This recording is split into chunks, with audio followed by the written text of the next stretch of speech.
Hey everybody, hope you're all doing well. I apologize for being a day later than planned. We had some technical issues, so I decided to just wait a day. But I'm really excited to talk to you about today's topic. So it is about the all or nothing mindset, and this is really close to my heart for a couple of reasons. First, it's the name of the program that I created to support women that want to lose weight in a different way, and have struggled in the past with some of the restriction and the traditional diets that maybe we've been raised with. The other part is the name of the program, or honestly, in today's topic, is personal to me because it's what I had to do to shift my mindset and my weight loss journey, and to really let go of some of my previous expectations or notions of what weight loss needed to be, maybe expectations of myself, and to create honestly, a healthier mindset with my health journey, with food, and with weight loss. So I've got some notes to chat with you about, but I look forward to furthering this conversation, and hopefully this will also give you a little bit more insight into the program that I've created as well.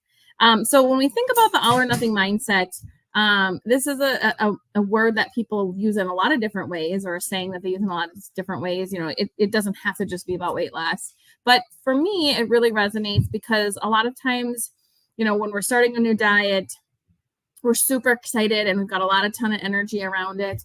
And so in a lot of times we're making a lot of very extreme restrictive changes to our diet in particular, or it might even be our workout program, or maybe, we're not used to drinking a lot of water. And so we're drinking a gallon a day and we're peeing nonstop, or, maybe, the program requires us to get 10 hours of sleep. And so we're going to bed at 8 o'clock, and that seems like really early. So when I think about making changes, in your health, and if you think, I have to do it all, or I'm not going to do it at all. And that's just not the way that life works, right? We're never going to be perfect. We've talked about this in as well. You're not going to be a perfect 100% of the time. So why don't we be consistent? Why don't we be, what's good enough in regards to this journey? So today we're going to talk about a couple different topics around this. But when we think about weight loss, honestly, having the all or nothing mindset really can hinder your weight loss, because it talks about extremes. We're doing really restrictive diets. We're doing maybe really intense workouts that we're super sore and our bodies aren't used to it. And honestly, we might not even enjoy. We also, a lot of times, I know this was for me, like I was a big overly restrict, and then I would binge. And so then I would feel super guilty and I would shame on myself, and it would spiral. And then a lot of times I would like overeat for days, or I would, do the whole I'm going to start tomorrow thing, or I'm going to start Monday. And so it really isn't promoting the success that we think that we want. And it's getting us further from it, because of those behaviors, we're more than likely going to be gaining more weight. And so it leads to burnout and setbacks. And honestly, for me, like I was so discouraged, you guys. I was just miserable because I knew that I didn't want to do the diets because I wasn't successful, and all the different things were so restrictive. And I'm not a big person that loves meal prep. Like I like to plan, and I'll have certain things like snacks and, eggs, like hard-boiled eggs on hand and stuff. But I'm not somebody who's going to make all my food on Sunday and then reheat it for the week. Like I'm not a big leftover fan. So then I wouldn't eat a lot of the food. Sometimes I would even go through the motions of making the food, and then I wouldn't eat it. And that bugs me because I'm wasting money and food and things like that. So this mindset of saying like, I have to do it all, or I'm not doing it all, just doesn't work. We have to throw it out the window. Like literally, I want you to picture taking that mindset and throwing it out the window. You got to get rid of it, you guys. Let's get rid of it. So what do we want to have there instead? So one thing is moderation. So let's talk a little bit about moderation. What moderation means is that I can have a little bit of everything that I want. Now, I can't eat chocolate cake every single day and want to maybe hit my health goal or weight loss goals. But I'm not telling myself I can't have chocolate cake. I maybe know that I'm going to have a get together this weekend, and I want to, have a treat. Maybe having a treat for the week is a good goal for you. That's what I do. I try to pick something that I know that I'll really enjoy. And I might say, I'm not going to have those other things through the week because I'm making choices. It's not because I'm restricting myself, or I'm even saying no. I'm allowing myself the choice, but because I'm looking at the bigger picture and I have those goals that I want to hit, I am saying no right now so that I can say yes in the future. And so what does that look like to have that moderation, where I might be focusing on balance, or maybe I am limiting a certain things for a certain period of time, but I'm not telling myself that I can't have them. And what's I like about this is it doesn't derail us. At least for me, it's been a really good thing that it hasn't derailed me. Are there weeks where I say that I'm going to eat something that maybe isn't on my plan? And I'm over hungry. Maybe I had a bad day and I give into that emotional eating urges. Of course I do that. But with this whole mindset, I've also learned that even if I choose to indulge in the moment, which wasn't on the plan, I usually am eating a lot less than I used to because I'm stopping when I'm full. I know that I can have it anytime, so I'm not overeating to fill that indulgence in the way that maybe I did when I was having those restrictions and the binges. So it's created a much healthier mindset around food for me. It's created, honestly, a lot of food freedom where there are things that like I would have for sure grabbed in the past had I let myself. And now, there's been licorice in the cupboard all week that we've had, and I haven't touched it because I can have it anytime. I just don't want it right now. And I'm also focusing more on how does it make my body feel, right? Am I really hungry right now? Listening to those hunger cues that we've talked about. So the next one is around setting a realistic goal. So when we think about our health goals and we think about weight loss in the past, I always remember when I would start a new diet, the scale would move a lot. It would make me feel really good. But what would make me feel bad is the weeks that I would plateau or the weeks that the scale didn't move as much as the first week, it starts playing with my mindset, right? And so part of it is my expectations of the scale and relationship there. And I will tell you, I'm not going to tell you to get rid of the scale, you guys. I'm going to tell you to change your thoughts around the scale, change your mindset. You get to choose what you think when you step on that scale. You get to choose how you want to feel when the number pops up. And I would tell you to use the scale because not only are we teaching our minds and ourselves to treat that as neutral, it's also a data point. It does allow you to know, are the things that you're committing to in regards to your food, are they working, right? Maybe right now for me, I'm actually testing out no sugar. So I'm not having sugar, but can I still have a piece of toast with my eggs? Can I, have part of a bun? We had last night we had French dip, so I ate the bottom of the bun. Can I do that, or is it driving my cravings and is it impacting my weight loss goals? And so I'll let you know what I find out. A little bit of trial and error there, but I want you to break up with that scale and I want you to let it go. And then, as I mentioned, part of having realistic goals. Let's not have these huge, drastic goals in mind. That's I'm going to lose 10 pounds this month, right?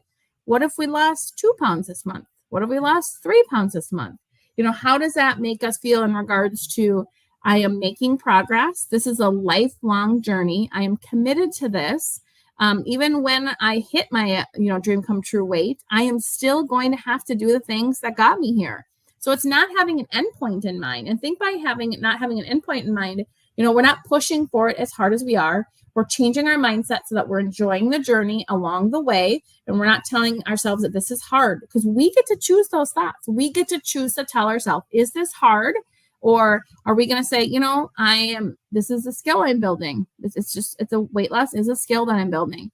And I'm going to find a way to enjoy this along the way. And part of enjoying it along the way is following through on the commitments to yourself, finding foods that you do enjoy, that you can have, and planning things out. But I just want you to remember that you get to choose what you think about this journey. It doesn't have to be miserable. And so we think about those goals and making them attainable and celebrating achievements. I feel like there are so many times that we don't stop and celebrate achievements. And that's something that I want to encourage you to do because it also encourages our mindset too. It encourages our mind to say, this is fun. I am having progress. And so let's say that you wanted to lose 10 pounds. And let's say we assumed we could lose 1 pound a week. So, okay, I could lose that 10 pounds in 2 months. You guys, we really need to double, if not triple, that mindset of the time period because it's just going to take us longer, right? There are going to be times where I feel like we're taking 1 step forward and it's 2 steps back. And we have to be prepared for those. We look back with love. We understand what happened, but we need to have the expectation with ourselves that to get to that dream come true weight, it's going to take us longer than we expect. All right, the next one is around building healthy habits. So what are some sustainable healthy habits that you can start that you have, right? It might mean making time for activities. An activity doesn't have to be miserable. We don't have to be doing this, I'm trying to think of the name of the workouts that my husband would do. And it was just he was miserable. He was sore. I mean, what if it's just going for a walk? Because remember, we're working out for our mindset. We're working out to move our body. We're not working out to lose weight. We have to let go and break up that mindset. Moving our body is about feeling good. Moving our body is about getting the blood pumping from a health perspective. But we need to stop expecting that we're going to lose weight when we work out. Now, it's an added benefit, definitely the toning of the muscles, but there are so many benefits that I want you to focus on that aren't related to weight loss. And so I encourage you to be active and to find things that you like to do, but don't be miserable through it. And don't expect that, because I did that 30-minute workout, now I'm going to lose 10 pounds, because most of it is what we put in our mouth. And we have to understand that and expect that, but it also doesn't mean that we need to be miserable. All right, the next one is cultivating a positive relationship with food. And so I like this one because when we think about foods, we a lot of times we're labeling foods as good foods and bad foods. So, the chocolate cake, it's bad. Well, why is it bad? Is it because it has bad ingredients, or is it because it makes us feel bad, or is it because it's labeled as bad because, we shouldn't have it? What if we stopped labeling food as good and bad? Now we could look at, that food is going to help me get closer to the goal, or I know I'm going to feel this way when I eat this food. But when we label food as bad, I know that I've experienced this, like I'm bad when I eat it. So the label becomes you're bad, or it adds to the guilt and the shame that we face when we go through that. And so we need to start focusing on choosing food that's going to contribute to our overall health, but also recognizing that there's going to be times that I want that chocolate cake, and that's okay. But if you change that relationship with food and you change your expectations, a lot of times you're going to enjoy a couple bites and then you're going to say, you know what, that's enough, because you've changed that mindset. You can have it anytime. It's not something that's bad. It's just something that tastes good, but maybe it doesn't always make you feel good either. So we just really slow down when we think about food differently. The next one is mindful eating practices. So this is going to be listening to your hunger cues, which we've talked about. So am I hungry right now? Right? No, I'm not. I'm going to the cupboard right now because I'm bored, or I'm frustrated, or I'm emotional.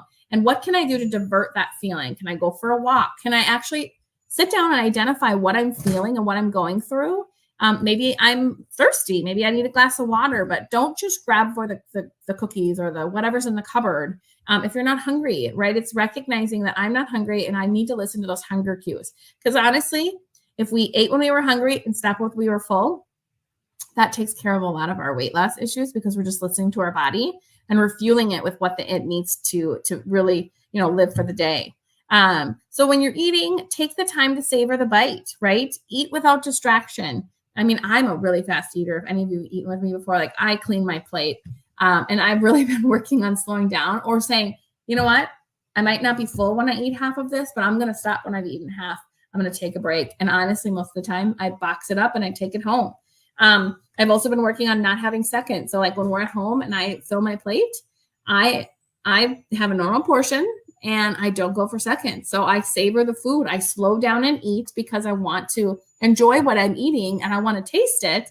And I know that I'm not going to go up for more because I don't need to. My body's going to have what it needs. And a lot of times by doing these things, we're going to promote that healthier relationship with food. But we're really going to prevent that overeating because we're listening again to our body. Overcoming setbacks. So I mentioned this, right? 1 step forward, 2 step back. But instead of spiraling and going somewhere negative and throwing in the towel and just saying, screw it, I give up, I'm done, right? This proves to my mind that, you know what? I can't do this. I'm not successful. I'm the unicorn that can't lose weight. And that's not true, you guys. But our brain is going to want to think that. Our diet brain, that lower brain, is going to want to tell ourselves that this isn't working, because you know what? Our brain wants to avoid pain and it wants to have fun. So our lower brain is just going to naturally not want to do the work to get there. And it's going to want to kind of slip into the negative. And we need to look back with love if things didn't go the way that we expected and say, why did I make that choice? Why did that happen? So that in the next time that might happen, you can maybe have a plan for that, and working through, and we're going to talk about that here in the next coming weeks, is obstacles and strategies. What does that look like to plan ahead so that you might have an obstacle, and what's your strategy in front of you?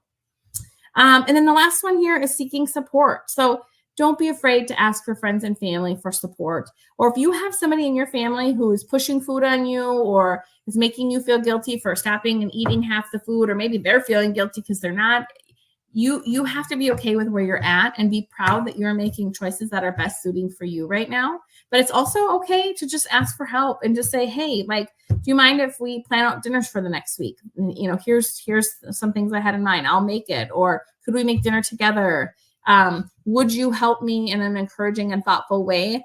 Remind myself that, right, I'm not going to go up for seconds. Or, hey, are you hungry? Or are you just something else going on? Do you want to have a conversation? Should we talk through things? Because a lot of times when we deal with our emotions, we get rid of kind of that feeling, that desire to eat and cover or hide the emotion because we're actually dealing with it in the moment. You also have a coach, so it doesn't have to be me. But I am a mindset weight loss coach. I have a 16-week one-on-one program that I offer women that I'm super excited about. And this is what has been transformational in my life. So, hire a coach, find something that works good for you, that provides you the support you need, and not just a cookie cutter program that you buy, because you deserve better and you deserve to be where you want to be in this journey. And it's not just about weight loss. It's about, loving our bodies, having the confidence we deserve. I know for me, and when I started stopped getting so hung up on the scale, that changed things a lot. And the weight's not coming off probably as fast as I used to think it should, or probably as fast as I wanted to. But I know that I'm making progress, and I know that I feel good, and I know that I feel the most in control and hopeful that I have ever felt before. So lastly, I hope you guys learned a couple things here about the all or nothing mindset, and how it is a gradual process, and really how we need to change probably some of the wiring we've had in our brains. Be patient with yourself, stay committed to those changes, embrace moderation, set realistic goals, build healthy habits, and foster a positive relationship with food. And finally, don't forget to ask for support. And that can be me. I'm happy to do a consultation with you and just chat with you to see where you're at, answer some questions for you, and support you. I really do appreciate you watching this. I hope there were a couple things you learned. If you wouldn't mind posting them in the comments or reaching out directly and letting me know some of your takeaways, it helps me know that I am making an impact and that what I am teaching is resonating with you. So thanks again. I apologize for the delay in getting the live out this week, but we got her done, and we will see you all soon. Thank you so much. Bye-bye.